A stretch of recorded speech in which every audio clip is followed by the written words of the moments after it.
12 साल स्कूल में पढ़ने के बाद भी बच्चे इंग्लिश बोल नहीं पा रहे हैं। आखिर ऐसा क्या पढ़ाया जा रहा है इन स्कूलों में? कमरे के अंदर जाने से पहले हम सभी मे आई कम इन सर बोलते हैं, लेकिन अगर पूछ लो तो कुछ ही छात्र ऐसे होंगे जो इसका अर्थ जानते होंगे।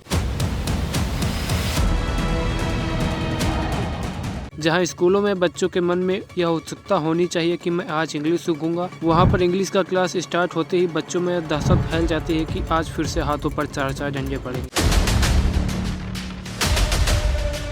जब इंग्लिश पढ़ाने वाली अध्यापकों को खुद ही इंग्लिश बोलना नहीं आता, तो हम यह कैसे एक्सपेक्ट कर सकते हैं कि उनसे पढ़े छात्र भी इंग्लिश बोल पाएंगे।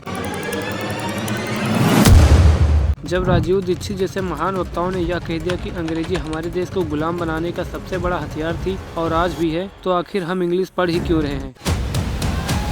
और अंग्रेजी भाषा नहीं है पास होने लायक।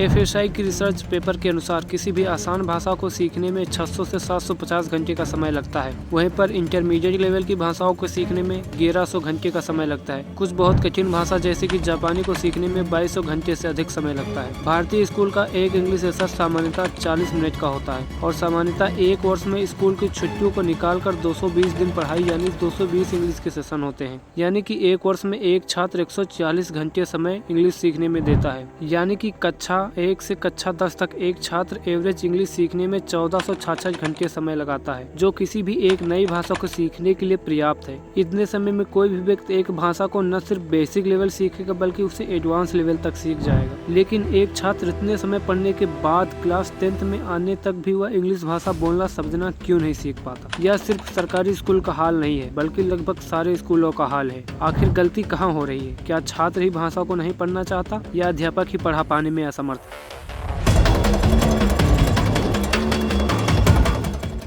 स्कूल में बच्चों को अंग्रेजी सिखाने का तरीका शायद सिखाने से ज्यादा डराने का था। एडमिशन के शुरुआती 6 महीने, हाँ पूरे 6 महीने, बच्चों के हाथों से कापियां खिंचवाकर उन्हें सवाल जवाब लिखवाए जाते थे। कोई नहीं समझता था कि क्यों लिख रहे हैं, बस लिखना है। अध्यापक हर हफ्ते ये कापियां चेक करते थे और जो बच्चा पीछे रह जाता था उसे डर और सजा का सामना करना पड़ता। डंडे से मार खाना, मुर्गा बनना और साथ में दोस्तों के सामने शर्मिंदा झेलना, ये रोज की बात। उस समय लगता था कि अंग्रेजी भाषा कोई सीखने की चीज नहीं बल्कि एक बोझ है। बच्चों के मन में ये बोझ, ये डर धीरे धीरे नफरत में बन जाता था। नफरत उस भाषा से, उस शिक्षक से और शायद उस स्कूल से भी। और फिर आते थे साल के आखिरी 6 महीने, जब वार्षिक परीक्षा की तैयारी होती थी। किसी को यह परवाह नहीं थी कि बच्चे ने अंग्रेजी का मतलब समझा या नहीं, बस रट्टा मारने का सिलसिला शुरू हो जाता था। वो सवाल जवाब जो कभी समझाए ही नहीं गए रटने के लिए जोर दिए जाते थे, और अगर कोई बच्चा रटने में असफल हो जाए तो फिर वही शारीरिक और मानसिक यातनाएं शुरू। इन सब के बीच एक बच्चा धीरे धीरे टूटने लगता था। उसके अंदर अंग्रेजी भाषा के प्रति घृणा और शिक्षा के प्रति नफरत का जहर फैलने लगता। वो सोचता कि या स्कूल या शिक्षक या पढ़ाई, सबका मकसद सिर्फ ये है कि परीक्षा में ज्यादा नंबर आ जाए ताकि स्कूल का नाम ऊंचा हो, और वो बच्चे वह बस एक नंबर बनकर रह जाते। सरकारी स्कूलों का हाल तो और भी अजीब है। कई बार ऐसा होता है कि जो अध्यापक अंग्रेजी को पढ़ाने आए हैं उन्हें खुद अंग्रेजी के ABCD तक नहीं आती। वो अपना नाम तो सही से अंग्रेजी में नहीं लिख पाते, और फिर यही लोग बच्चों को सामने खड़े होकर अंग्रेजी सिखाने का दिखावा करते। वही दूसरी ओर प्राइवेट स्कूल, यहाँ के अध्यापक भले ही अंग्रेजी बोल लेते हों, लेकिन पढ़ाने का सही तरीका उन्हें भी नहीं पता। उनके लिए हर बच्चा सिर्फ एक रट्टू तोता है जिसे जबरदस्ती एक जैसा पढ़ाया जाता है। बच्चों की भावनाओं का, उनके डर और उनकी कमजोरियों का कोई ख्याल नहीं रखा जाता। बच्चों को लगता है कि वो स्कूल नहीं बल्कि एक मशीन का हिस्सा है जहां बस कुछ रटकर आगे बढ़ जाना है, और जो इस सिस्टम के साथ तालमेल नहीं बिठा पाता उसे अलग थलग कर दिया जाता है। इंटरनेट पर मौजूद कई आर्टिकल्स जैसे कि 2020 में आई रिपोर्ट में यह बात सामने आई थी कि कई अध्यापक खुद अंग्रेजी की बुनियादी समझ भी नहीं रखते। फिर सवाल उठता है कि जब शिक्षक खुद ही इस भाषा को समझने में असमर्थ है तो बच्चों का भविष्य कैसा होगा? इन दोनों तरह के स्कूलों में एक बात कॉमन है, बच्चों को इंसान नहीं बल्कि एक परीक्षा का परिणाम मान लिया जाता है। उनके डर, उनकी भावनाओं और उनकी मुश्किलों को कभी समझा ही नहीं जाता, और इन सब का नतीजा